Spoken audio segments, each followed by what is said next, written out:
Assalamualaikum warahmatullahi wabarakatuh. Anak-anak, hari ini kita akan belajar tema 1, subtema 1, keberagaman budaya bangsaku, pembelajaran 1. Muatan pembelajaran hari ini, bahasa Indonesia menemukan gagasan pokok dan gagasan pendukung.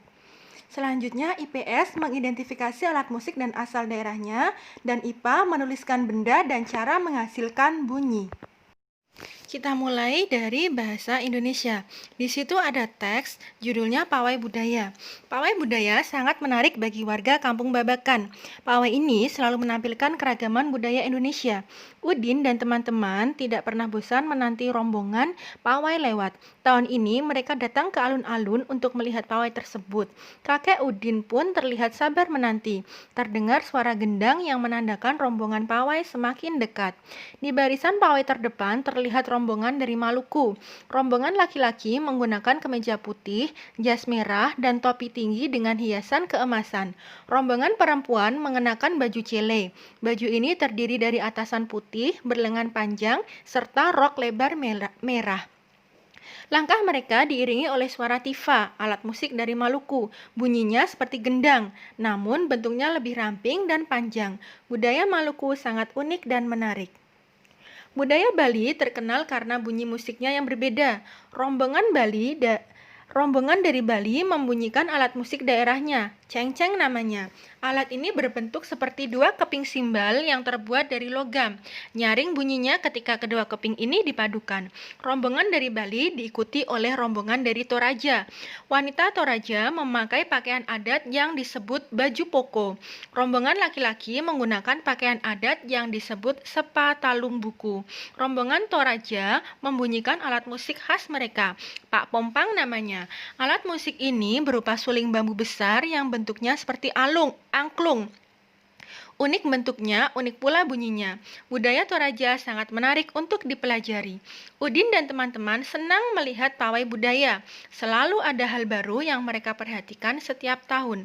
Pakaian dari berbagai suku di Indonesia selalu menyenangkan untuk diamati.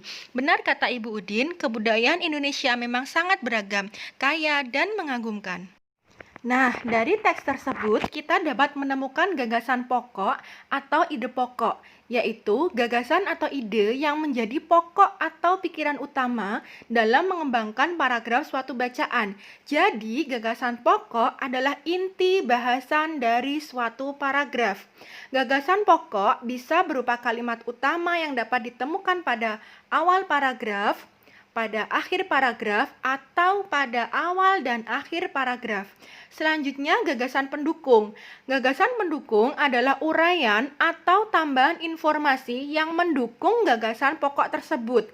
Gagasan pendukung berupa kalimat-kalimat penjelas yang memberi tambahan untuk gagasan utama. Nah, dari teks tadi kita ambil contoh paragraf kelima. Dari paragraf tersebut, mana yang merupakan gagasan pokok dan mana yang merupakan gagasan pendukung? Setelah kita baca, ternyata pada paragraf ini gagasan pokok ada di akhir kalimat, yaitu kebudayaan Indonesia memang sangat beragam. Itu adalah gagasan pokok. Sedangkan mana gagasan pendukung? Gagasan pendukung adalah kalimat-kalimat selain dari gagasan pokok yang tadi. Misalnya, Udin dan teman-teman senang melihat pawai budaya. Selalu ada hal baru yang mereka perhatikan setiap tahun. Seperti itu dan selanjutnya. Itulah gagasan pokok dan gagasan pendukung dari paragraf kelima. Selanjutnya kita akan belajar alat musik dan daerah asalnya. Yang pertama adalah gendang. Berasal dari manakah gendang? Iya, gendang berasal dari Jawa Barat. Cara memainkannya adalah dengan dipukul di kedua sisinya. Selanjutnya adalah tifa. Berasal dari manakah tifa? Ya, tifa berasal dari Maluku dan dimainkan dengan cara dipukul. Selanjutnya adalah cengceng. Cengceng berasal dari Bali dan dimainkan dengan cara dipukulkan di kedua sisinya. Alat musik selanjutnya yaitu angklung. Angklung dimainkan dengan cara digoyangkan. Angklung berasal dari Provinsi Jawa Barat. Angklung biasanya terbuat dari bambu. Alat musik selanjutnya adalah Pak Pompang. Pak Pompang berasal dari Toraja atau Provinsi Sulawesi Selatan. Pak Pompang biasanya dimainkan dengan cara ditiup. Selanjutnya kita akan belajar tentang benda-benda yang menghasilkan bunyi. Bunyi dihasilkan oleh benda yang bergetar. Contohnya peluit. Peluit menghasilkan bunyi jika ditiup. Benda selanjutnya adalah gitar. Gitar bisa menghasilkan bunyi jika dipetik pada senar-senarnya. Selanjutnya adalah seruling. Seruling bisa menghasilkan bunyi dengan cara ditiup pada lubang-lubangnya. Selanjutnya tugas kalian adalah mengerjakan LKPD 1, 2, dan 3. Bisa dikirim ke email atau WhatsApp saya. Tetap semangat belajar di rumah ya anak-anak. Saya akhiri. Wassalamualaikum warahmatullahi wabarakatuh.